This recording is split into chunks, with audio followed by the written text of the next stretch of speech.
Solo time. I'll take some suggestions here. My best drug story. Oh my God. Okay, I'll tell you. Oh my God, this is fucked up. Get ready for a fucked up story. I used to do this in my live shows, but I determined that it just wasn't fucking funny. I'm gonna shut this door. Now, I was so helplessly addicted to cocaine, it was insane. Like, if I ran out, I would call this drug dealer, and if I was waiting for a call from him, I'd be like using my cell phone as a pillow so that when it vibrated, like it would wake me up and be like, oh yeah, I need drugs. Now, if I called up the drug dealer and if he didn't answer, I would just fucking show up at his place. I would just go there and be like, When I got to his place, I would try the door. Sometimes it was open and I would just walk in, and sometimes it wasn't open, and that was upsetting. This guy, this drug dealer, wasn't just a drug dealer. He was also like a hardcore addict. And when it came, and I'm talking about cocaine, this guy would inject cocaine. He would shoot up. And for some reason, because I never injected anything, some reason that I just don't understand about people who shoot up cocaine is that with their syringe, they squirt their own blood all over the place. I mean, this guy's apartment, it was all like just on the walls, even the fucking ceiling, the furniture. This motherfucker had just with his syringe just squirt all over the place, blood.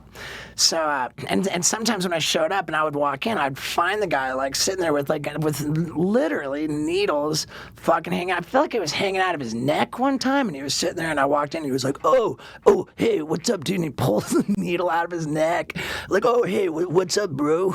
You know, like, fuck, it was gnarly. And whatever. I wouldn't judge him. I'd be like, oh yeah, hey man, like, give me some coke, and I would buy like a bunch, like, God, fucking always buy like quite a lot. And so this one fucking time, I showed up. His door wasn't locked, and it was open. I walked in. He wasn't in the living room. He was in his back bedroom.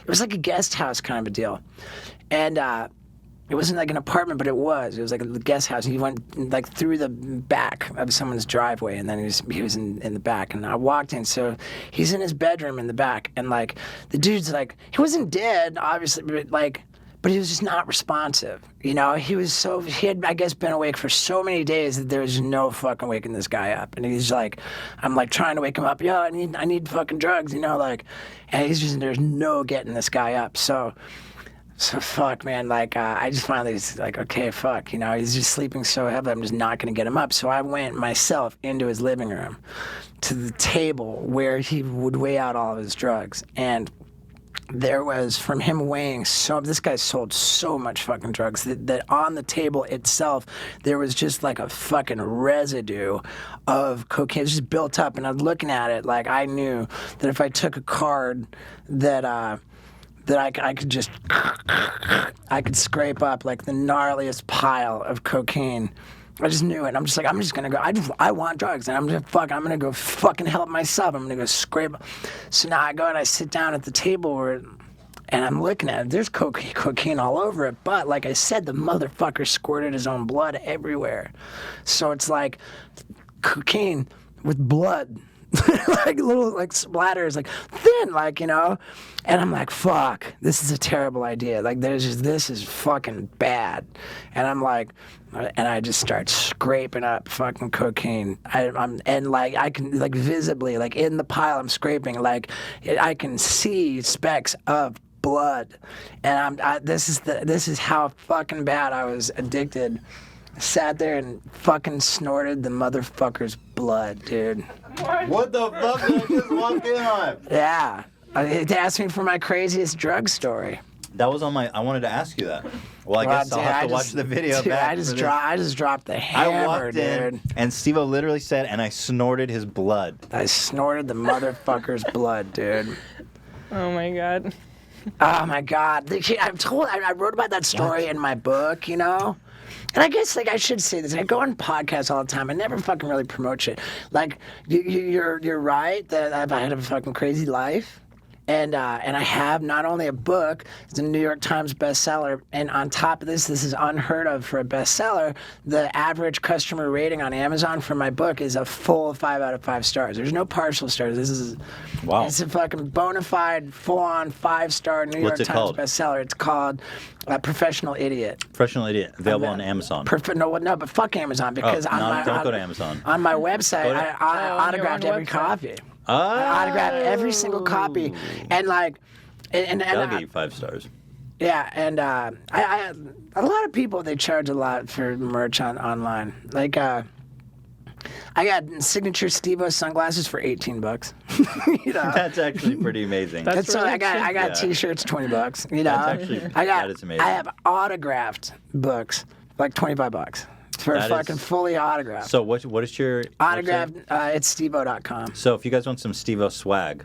Yeah, dude, fire it up, man. Get over there and fire that shit up. Swag. And yeah, so now, like I talked about, there's one element to this drug dealer story that I've never shared because it's fucked up.